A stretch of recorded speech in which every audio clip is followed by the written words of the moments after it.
1, 2, 1, 2. Chers auditeurs de Micro-ondes, bonjour à tous. J'espère que vous vous portez bien en ces temps compliqués. Prenez place, installez-vous confortablement dans le fond de votre siège et soyez prêts pour le décollage. Nos prédictions nous indiquent une atmosphère humoristique assez lourde avec néanmoins quelques éclaircies de rire. La température à destination de Four-Irlande est de 3 degrés Celsius. Je serai accompagné de mon copilote Alain pour ce qui est de mon premier vol avec Air Micro-ondes. Mesdames et messieurs, attachez vos ceintures et décollage imminent pour cette chronique sur le thème de l'hygiène de vie à 20 ans en école de commerce.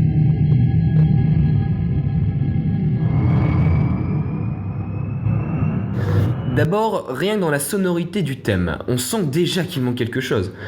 Ça ne colle pas aussi bien que second poteau Pavard. mon train a eu du retard, ou encore qu'est-ce qui s'est passé hier soir. Non, avoir une hygiène de vie à 20 ans, c'est pas simple. Alors si on rajoute une inconnue du type école de commerce à cette équation, c'est un peu comme aller en boîte sobre. On sait que ça va être un moment compliqué, on va naturellement faire des efforts, mais dans le fond, l'important sera de participer. La vie est un long fleuve tranquille. Je pense que le bon Dieu a mis quelques chutes du Niagara le long d'une autre, nous les étudiants. Non mais c'est vrai, franchement, les tentations n'ont jamais été aussi fortes qu'à 20 ans. Déjà, premier tremblement de terre, la bouffe. C'est sûr que quand maman n'est plus là pour préparer les bons petits plats, ça devient plus compliqué. Pas que les pâtes soient d'une grande complexité, non. Juste que diététiquement parlant, on a déjà vu mieux. Et encore. Ça c'est dans le cas où tu joues à domicile. Parce que dès que c'est à l'extérieur, on est plus sur une farandole de McDo, Tacos, Burger King et compagnie. Et puis après, on a le combo gagnant, le saint des saints, j'ai nommé la bouffe extérieure à domicile. Rien à dire, Uber Eats, c'est bien pratique, mais bon, il y a mieux. Dans le fond, c'est un peu à l'image du club qu'elle sponsorise. Au final, l'OM s'encaisse aussi bien les buts que nous la Grèce. Mais pour autant, il y a des signes annonciateurs qui sont censés nous faire prendre conscience des choses. Et pour ne pas les remarquer, faut vraiment le vouloir. Déjà, rien que l'apparition de la petite brioche. Alors oui, certains vous diront que c'est mignon, et ils ont pas tort, loin de là. Mais en soi, c'est comme quand tu vois ton pote choper son ex en soirée. Tu sais que tu devrais agir, mais en réalité, tu laisses les choses se faire tout en sachant que tu regretteras plus tard. On appelle cela le déni.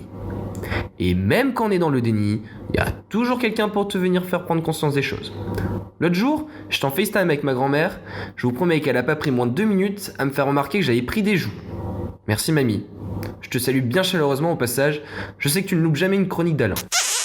Bon, jusqu'à présent, tout le monde peut être concerné par les propos que nous avons énoncés. Mais c'est maintenant que nous, les étudiants en commerce, sommes encore moins bien logés. C'est sûr que c'est pas avec le coude sur le bar 4 fois par semaine que les choses s'arrangeront. Et faut reconnaître que ce bon vieux café étoilé aura été un acteur majeur de notre année à GEM. Act, Think, Impact, qu'il me disait, Order, Drink, Reorder, que je leur ai répondu. Et puis, entre les soirées d'assaut, de liste, les crémaillères, les anniversaires, les events, et enfin les fameuses soirées à tickets sans tickets, on s'en sort plus. La plupart de mes potes et moi-même avons tous chopé une maladie aiguë qui s'appelle la chronobidabière. C'est très simple, ça consiste en un gonflement du ventre qui évolue en parfaite symétrie par rapport à l'écoulement de l'année scolaire.